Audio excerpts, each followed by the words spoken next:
Hello everyone, I am Nandini. Welcome to our channel wifi study with Nandini, जहां पर हम discuss करेंगे 24 फेब के करंट अफेयर।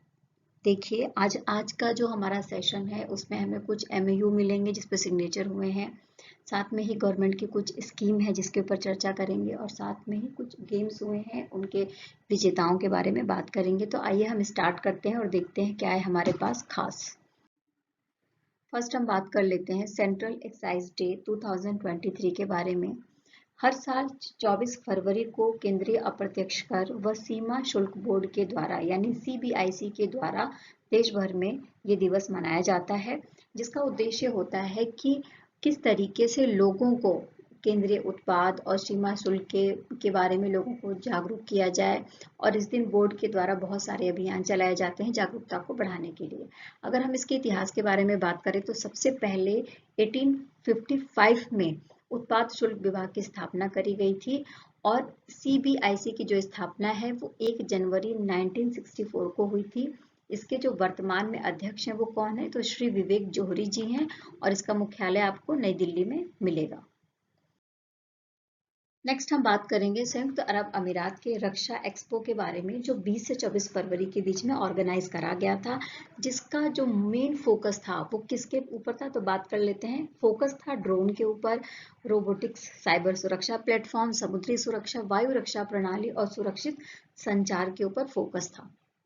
इसी दौरान 22 फरवरी को जो भारत का HAL है यानी हिंदुस्तान एरोनॉटिक्स है, उसके साथ में एक MOU पर हस्ताक्षर किया है। किसने? अबू धाबी का रक्षा फर्म, उसने हस्ताक्षर किया है, जिसके माध्यम से दोनों देश आपस में मिलकर मिशन कंप्यूटर, प्रशिक्षण कार्यक्रमों और धातु के पुर्जे, एडिटिव निर्माण के उपयोग पर एक साथ काम करेंगे, तरीकों की जांच करेंगे, तरीके साझा करेंगे, मिसाइल सिस्टम और मानव रहित हवाई वाहन यानी ड्रोन के विकास से संबंधित डिजाइन तैयार करने पर इस समझौते पर हस्ताक्षर करा गया है। नेक्स्ट बात कर लेते हैं वेदांता और इलेक्ट्रॉनिक्स मैन्युफैक्चरिंग दिग्गज फॉक्सकॉन कंपनी है। गुजरात के धोलेरा में सेमीकंडक्टर मैन्युफैक्चरिंग के लिए प्लांट की शुरुआत करेंगे। फॉक्सकॉन जो है वो ताइवान से रिलेट करती है, और इन्होंने 20 फरवरी को घोषणा करी कि वो गुजरात में जो अहमदाबाद के पास वाला एरिया है धोलेरा, जहां पर वो स्पेशल इन्वेस्टमेंट फील्ड है वो एक तरीके से, वहां पर एक सेमीकंडक्टर और डिस्प्ले निर्माण की सुविधा स्थापित करेंगे, यानी एक ऐसा प्लांट बनाएंगे जो सेमीकंडक्टर्स को बनाएगा। अच्छा, गुजरात की जो गवर्नमेंट है उसने जुलाई 2022 में घोषणा करी थी गुजरात सेमीकंडक्टर नीति 2022 से लेकर 27 तक के बीच में, और इस परियोजना के तहत ही ऐसा किया जा रहा है। इस परियोजना के तहत सेमीकंडक्टर वाले प्लांट के लिए गुजरात सरकार की तरफ से भारी सब्सिडी दी जाएगी, और जो पानी की सुविधा है, बिजली की सुविधा है, खेत है, तो इन सबों के लिए जितनी भी सब्सिडी हो सकती है गुजरात की गवर्नमेंट उपलब्ध कराएगी। और साथ में सितंबर 2022 में वेदांता और फॉक्सकॉन ने एक टाई अप करा था गुजरात गवर्नमेंट के साथ में, जो लगभग 1,54,000 करोड़ का निवेश करने की बात करी गई थी। नेक्स्ट हम बात कर लेते हैं सेमीकंडक्टर के बारे में। सेमीकंडक्टर क्या है, तो एक तरीके का इलेक्ट्रॉनिक उपकरण में लगने वाला एक तरीके का चिप होता है जो दिमाग की तरह काम करता है। मतलब उन इलेक्ट्रॉनिक उपकरणों को चलाता है सेमीकंडक्टर, ठीक है, जिसको हम इंटीग्रेटेड सर्किट या माइक्रोचिप या सेमीकंडक्टर चिप के नाम से भी जानते हैं। और आज का जो टाइम पीरियड है उसमें इलेक्ट्रॉनिक सामान, संचार, कंप्यूटर, चिकित्सा सेवा, सैन्य सेवा, यातायात, इन सभी फील्ड्स में सेमीकंडक्टर्स की जरूरत होती है। तो इसी को ध्यान में रखते हुए गुजरात में इस तरीके का निर्णय लिया गया गुजरात गवर्नमेंट के द्वारा, और ये डिसाइड किया गया कि हम एक सेमीकंडक्टर प्लांट लगाएंगे फॉक्सकॉन और वेदांता की मदद से। अच्छा, ये जो पॉलिसी है इसके तहत प्रोजेक्ट के लिए कुल 75% तक की सब्सिडी मिलने वाली है, यानी 75% की जो सब्सिडी है वो गवर्नमेंट प्रोवाइड कराएगी, और साथ में ही 12 रुपए प्रति क्यूबिक मीटर पानी दिया जाएगा। नेक्स्ट हम बात कर लेते हैं सिएटल सिटी के बारे में, जो एक अमेरिका का एक शहर है। वहां पर एक कानून पारित किया गया है 21 फरवरी को, जिसका नाम है भेदभाव विरोधी कानून। स्पेशली ये जातिगत भेदभाव पर प्रतिबंध लगाने के लिए बनाया गया है और इस तरीके का यानी जातिगत भेदभाव पर प्रतिबंध लगाने वाला पहला अमेरिकी शहर बन गया है और पहला इस तरीके का कानून बन गया है। दक्षिणी एशिया के बाहर ये बनने वाला किसी भी देश के किसी भी शहर का पहला कानून बना है। सिएटल की जो सिटी काउंसिल है यानी नगर परिषद है, उसमें एक हिंदू प्रतिनिधि के द्वारा एक प्रस्ताव पेश किया गया और इसके बाद जो है इस पे बहस चली और बहस चलने के बाद में ये जो कानून है वो सामने निकल कर आया है। इसका जो मुख्य उद्देश्य है वो सामाजिक न्याय और समानता को लाना है और जो समाज में भेदभाव है उसको खत्म करना है। नेक्स्ट बात कर लेते हैं विदेश मंत्रालय के बारे में। विदेश मंत्रालय हर साल पूरे के इंटरनेशनल संगठन के द्वारा मिलकर एशिया आर्थिक संवाद यानी AED का जो कार्यक्रम है वो प्रतिवर्ष आयोजित करवाती है और जिसका मुख्य उद्देश्य होता है कि भू अर्थशास्त्र सम्मेलन करवाना, एशिया और उसके जो पड़ोसी देश हैं उनमें व्यापार और जो फाइनेंस है उसको लेकर, उसकी गतिशीलता को लेकर बात करना और जो नई स्कीम्स हैं, नई सोच है उसके बारे में एक प्लेटफॉर्म तैयार करना। तो इसी उद्देश्य से ऐसा किया जा रहा है। 23 फरवरी को किया जा रहा है महाराष्ट्र के पुणे में। 23 से 25 फरवरी के बीच में चलने वाला ये पूरा प्रोग्राम है और इसका जो मुख्य विषय है या मुख्य थीम है वो क्या है? Asia and the emerging world order. Specially इस टाइम पर जो चर्चा की जाएगी वो ग्रोथ प्रोस्पेक्ट्स पर, how the global south will shape और साथ में G20 एजेंडा है, मेटावर्स है जैसे विषयों पर चर्चा की जाएगी। इसमें 44 से अधिक देश पार्टिसिपेट कर रहे हैं। नेक्स्ट हम बात करेंगे भारतीय कृषि अनुसंधान परिषद के बारे में, जिन्होंने गेहूं की एक नई किस्म का इजाद करा है जिसका नाम है HD 3385। हम सबको पता है कि गेहूं जो है रबी की फसल है, लेकिन क्या होता है कि जैसे जैसे गर्मी बढ़ रही है, जैसा कि हमने अभी देखा कि फरवरी का जो पहला वीक था उसमें 1.5 डिग्री टेम्परेचर बढ़ गया था, तो जिसका असर हमने देखा कि भारत के जो क्षेत्र थे और जो गेहूं उत्पादक क्षेत्र थे उन पर पड़ा है और गेहूं के उत्पादन पर भी इसका असर हमें देखने को मिलेगा।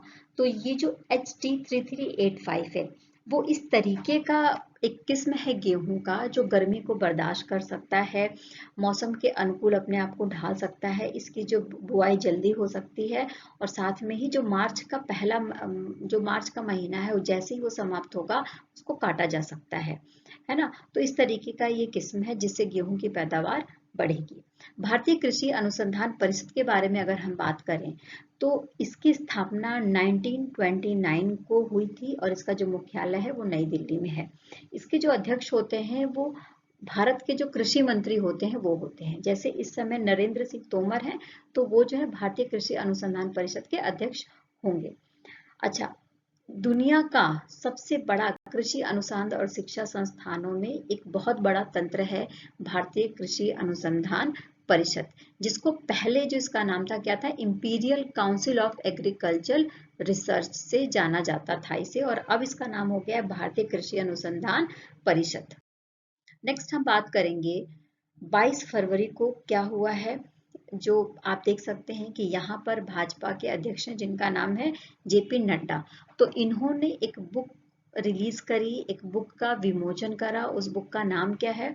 उस बुक का नाम है Modi shaping the global order in flux. तो 22 फरवरी को करा गया दिल्ली के चाणक्यपुरी में JP नड्डा के द्वारा, जो भाजपा के राष्ट्रीय अध्यक्ष हैं। अच्छा, ये जो पुस्तक है इसके जो संपादक हैं, जो एडिटर हैं वो कौन है, तो उनके बारे में बात कर लेते हैं। तो सुजान चिनाय, विजय चौथाईवाला और उत्तम कुमार सिन्हा हैं। इस पुस्तक में स्पेशली जो PM मोदी ने भारत की जो छवि बनाई है पूरी दुनिया में उसके बारे में बात की गई है और किस तरीके से भारत आगे बढ़ा है और BJP की सत्ता आई है या मोदी जी की जब सत्ता आई है तो उसके बाद भारत में क्या क्या परिवर्तन आया है उसके बारे में इस बुक में लिखा हुआ है। नेक्स्ट हम बात कर लेते हैं NMCG के बारे में, यानी national mission for clean Ganga के बारे में। 22 फरवरी को एक बैठक हुई है और 47 नंबर की बैठक हुई और इसमें डिसाइड किया गया है 9 परियोजनाओं के बारे में जिस पर 1278 करोड़ रुपए खर्च किए जाएंगे। इस परियोजनाओं में 7 गंगा बेसिन है और साथ में ही 2 घाट हैं गंगा नदी से रिलेटेड, उनकी साफ सफाई, उनकी देखरेख के लिए काम किया जाएगा। NMCG यानी स्वच्छ गंगा के लिए राष्ट्रीय मिशन। ये मिशन स्पेशली गंगा जिस एरिया से होकर बहती है, गंगा बेसिन या गंगा के किनारे का जो एरिया है, उसको साफ सुथरा रखना, प्रदूषण मुक्त रखना, उसका सौंदर्यीकरण करना, इस सब उद्देश्य से करा गया है। अब हम बात करेंगे कि 23 फरवरी को नई दिल्ली में एक समारोह हुआ जिसमें राष्ट्रपति द्रौपदी मुर्मू ने वर्ष 2019, 20 और 21 के लिए संगीत नाटक अकादमी फेलोशिप और पुरस्कार प्रदान किए। इसमें 8 लोगों को संगीत नाटक अकादमी फेलोशिप दी गई जो स्पेशली संगीत, नृत्य, रंगमंच, पारंपरिक लोक और कठपुतली के लिए 1 से 28 कलाकारों को संगीत नाटक अकादमी पुरस्कारों से सम्मानित किया गया।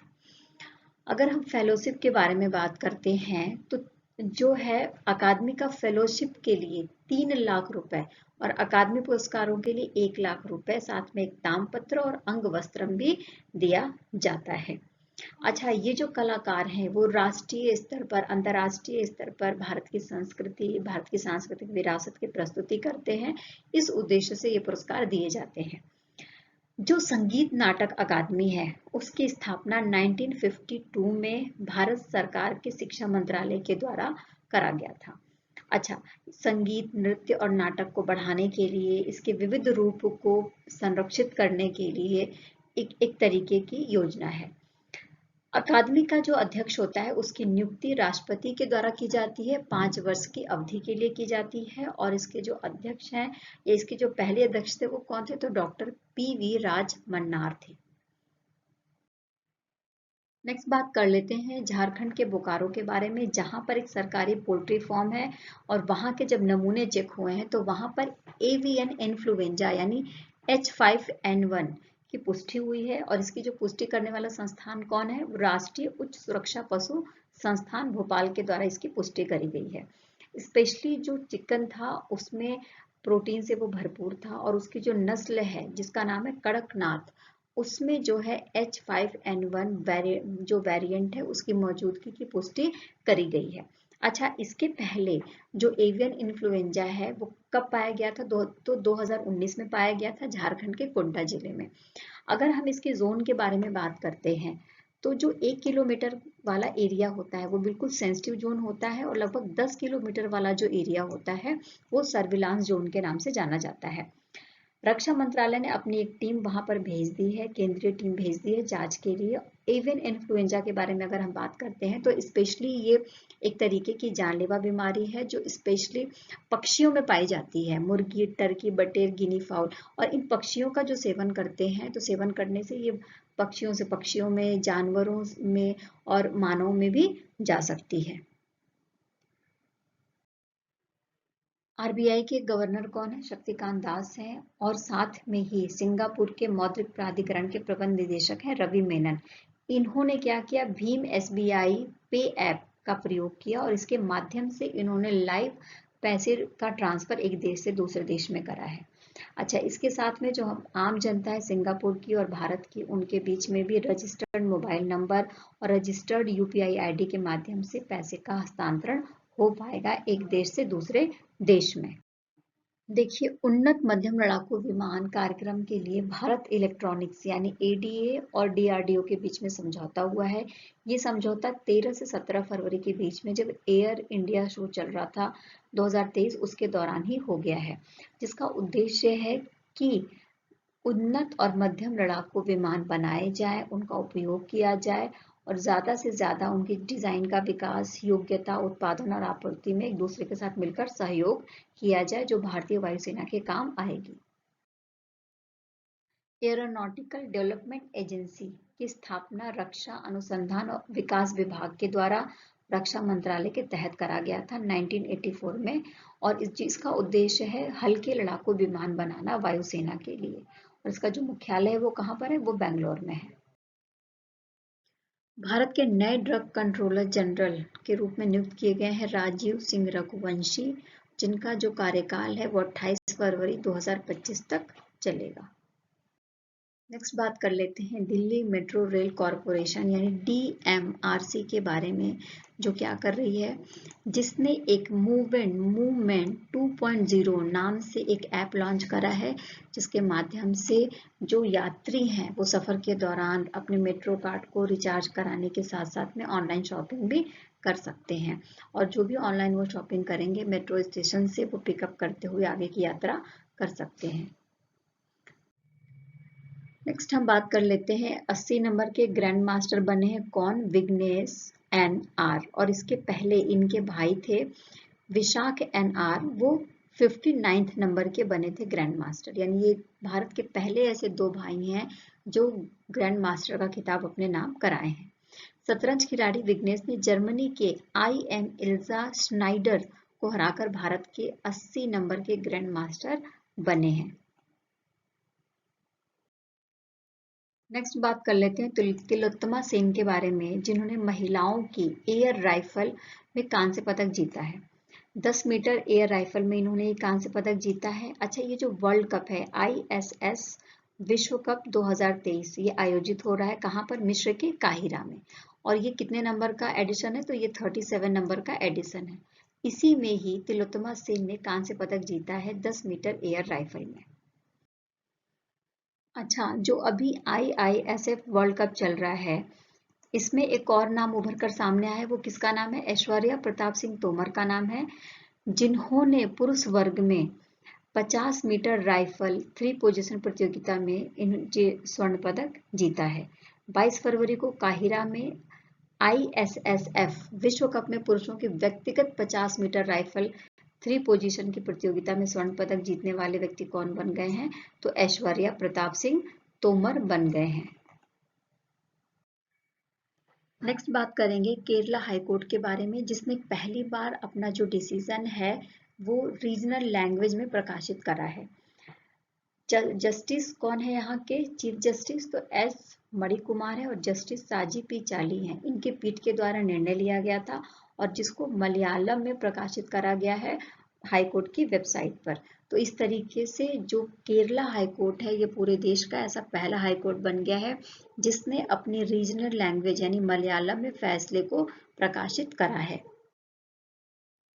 अच्छा, WHO क्या कर रहा है, वो हैदराबाद में mRNA वैक्सीन हब स्थापित कर रहा है, और इसकी जानकारी किसके द्वारा दी गई, तो IT और उद्योग मंत्री हैं KT रामाराव, उनके द्वारा विश्व स्वास्थ्य संगठन तेलंगाना में इस तरीके का हब बना रहा है, जानकारी प्रदान करी गई है। स्पेशली जो संक्रामक रोग है उससे बढ़ने के लिए इस तरीके के हब का निर्माण किया जाएगा WHO के द्वारा, और 24 से 26 फरवरी के बीच में इसका 20वां संस्करण आयोजित किया जाएगा। 19 संस्करण पहले ही आयोजित करे जा चुके हैं WHO के द्वारा। नेक्स्ट बात करेंगे TCA रामानुजम के बारे में, जिनका निधन हो गया है। स्पेशली ये बिजनेस लाइन लिखते थे, स्तंभकार थे, और ये जो बिजनेस लाइन लिखते थे किसके लिए लिखते थे, इंडियन एक्सप्रेस के लिए लिखते थे। तो इनका निधन हो गया है, और साथ में ही ये वकील भी थे पेशे से, संस्कृत के विशेषज्ञ भी थे, और सेवानिवृत्त मुख्य आयुक्त भी रह चुके थे आयकर डिपार्टमेंट में। तो इनका हाल ही में क्या हो गया है, निधन हो गया है। इस वीडियो में इतना ही। आई होप कि आपको पसंद आया होगा, तो प्लीज़ चैनल को लाइक करिए, शेयर करिए, सब्सक्राइब करिए। आपका बहुत बहुत धन्यवाद। Thank you.